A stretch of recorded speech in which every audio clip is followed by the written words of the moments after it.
Hey guys, welcome back to Confessions with Cassidy. I, of course, am Cassidy, and I'm so excited for this video this week. This is a topic that every single person basically will go through, and that is how to handle a breakup. Breakups suck. There's nothing really else you can say about it. Sometimes they're amazing, very rarely, I guess, but I think for the majority, breakups are just horrific. They're not really something you wish on anybody. So I've put together a couple tips and tricks to make handling a breakup just that little bit easier. Before we dive in, make sure to like and subscribe, hit that bell if you're feeling extra lovely, and let's get into it. So my first point when it comes to handling a breakup is let yourself feel. The first moment after a breakup, for sure, you're devastated, it's sad, it's this feeling of emptiness, but it's also very easy to put that out of your mind, to not want to deal with it, to want to use alcohol or drugs or partying or food or exercise to the extreme to avoid confronting your emotions. And although it's okay, have that extra glass of wine after your breakup, run that extra 5K to clear your mind, but you have to absolutely, from day one, experience every single emotion that you are feeling. If you don't do this, you're just putting off the inevitable. Those emotions are going to hit you like a ton of bricks, even if it's 6 months from now, after you've finally slowed down and actually realized what's happened. So I would definitely recommend the moment after the breakup to really start understanding and acknowledging every emotion you're feeling. If that's sadness, if that's anger, if that's excitement, if that's hope, your mind is completely responsible for your emotions. So allow your mind to actually feel them. Even if it's the most painful heartbreak you've ever felt, you're doing yourself a disservice if you don't allow yourself to actually feel those emotions. I have a friend who recently broke up with her boyfriend, and she was so excited after.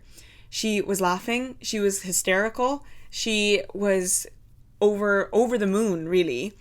And of course that emotion didn't last forever, but she had wanted to end that relationship for so long and didn't know how to, that the minute those words were said and the relationship was done, this euphoric feeling that was like, that weight was lifted off of her chest and her shoulders to feel like, holy shit, I did it, I finally did it.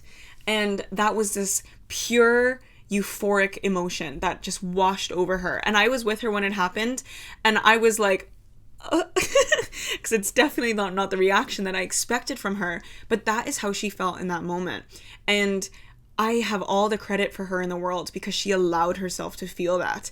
She didn't think, oh, is this appropriate to be laughing? Is this okay? Would he be okay with me laughing? She didn't think about that anymore. It was just 100% what she thought, what her own emotions were, and she felt every single one of them in that moment. And I have so much respect for her for doing that, because fuck me, that was so hard for her to do. So really, just allow every single emotion, no matter if it feels inappropriate, to let it out. Feel it over the next months, over the next years. Allow yourself those moments of sadness or those moments of anger or those moments of disbelief that you stayed so long. Allow that frustration and everything to come out. Because if you don't, it's going to sit inside of you and it's going to inhibit your ability to heal, and it's going to inhibit your ability to move on and meet somebody new eventually. My second point would be to expect waves of emotions. So for sure, my friend was euphoric in the first moment, but about 1 hour later, she was going to puke.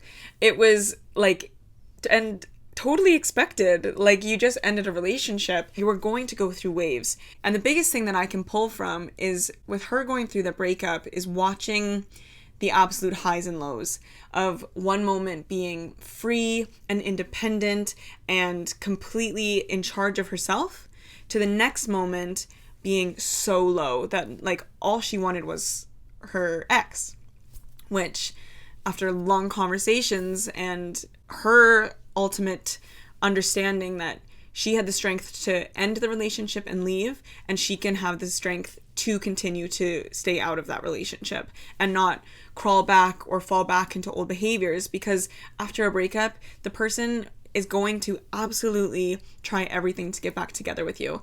They are going to really, they're going to lie. They're going to say they'll change. They're going to say they'll do anything, that they will make any promise in order to get you back, because you're in a relationship. Nobody wants the relationship to end, but sometimes it's just not going to work. So the waves of emotions that are coming after a breakup are completely expected, and embrace them. You don't have to be happy all the time. I think that's a real big disconnect with people going through breakups, is that they think they have to pretend to be okay. And something that I say to all my friends and to myself, if somebody's like maybe complaining about something and they're really frustrated and they finish the sentence with, ugh, whatever, it's fine, I'll always say to them, it's not fine, and it's okay that it's not fine. You don't have to pretend to be okay, and you don't have to put a smiley face emoji at the end of the situation by saying, oh, whatever, it's fine, and dismissing how you just felt and that vulnerability and that openness of what you just said. So that's another point. Try your best. It's really common, and it's something I'm really aware of because I'm working on it with myself, of not dismissing my own emotions. So maybe keep an eye on that, of if you are going through a breakup, or even just in general, if there's something going wrong and you are being vulnerable and speaking about it, try your best not to finish it with, it's fine, whatever, because that's all you're doing is just diminishing everything that you just said. My third point would be to limit contact. After a breakup, for sure, there's going to be conversations about, especially if you live together, who gets what's going to happen next, what happens with the bills, where are we moving to, etc., etc. That contact is necessary and it's needed. So that's kind of besides the point. I'm more speaking to the point of limiting contact in an emotional sense. I think it's very easy to read pretty words on a screen and to see someone say they'll change, and to see them say I love you, and to create an environment that makes you feel like maybe I made the wrong decision. And the thing is if you ended a relationship, that is your decision. That was your decision. And you didn't come to that decision on a whim. That is something that grows in you, that decision to break up and to finish a relationship, which is why I really, really recommend to limit contact, unless it has anything to do exactly with kind of a business side of the relationship and like the technical sides. Anything emotional, I think it can be avoided. I think if you're feeling really vulnerable and needing to speak to somebody, the best thing to do is actually go to point 4, which is surround yourself by people that you love and care about. Once you are out of a relationship, you're no longer responsible for their emotions, and they're no longer responsible for yours. You don't get to have a say in anything about them, and vice versa. And it can be really hard to make that separation of the person that you used to share everything with, now you don't share anything with. So it's so important to find a community, even if it's just one friend, or it's your mom, or just, your group of gals, that you can actually, chat the shit and be completely open with and be completely vulnerable with, and just being like, I miss him. And to know that your friends are like, we know, what do you need from us? How can we help you get through this? And I have I have my friend group, and when she broke up with her boyfriend, we were there night and day. We all kind of met together without her and said, we need to be there for her no matter what. And I think by making the expectations within our group, we were able to actually be a better friend and make sure that her healing process was smoother and more efficient, because it wasn't about me after her breakup. It wasn't about anybody else. We were focused on her because she was the one who was strong enough to end the relationship, and the very least we could do was surround her with good friends and a support system.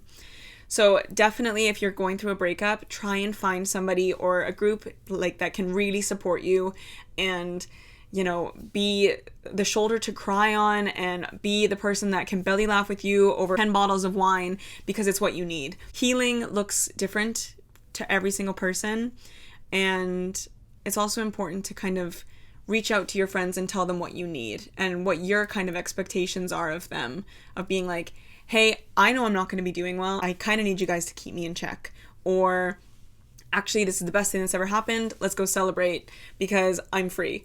There's so many ways a breakup can go. So just really try and find that group to surround yourself, because it's going to make it a lot easier, because nobody should go through a breakup alone. I hope you found these tips helpful. For sure, I'm sending all my love if you're watching this video and you're going through a breakup. That absolutely sucks. I don't wish it upon anyone. But if you're in a relationship you shouldn't have been in, I am so proud of you for leaving, and you got this, and you're so freaking amazing.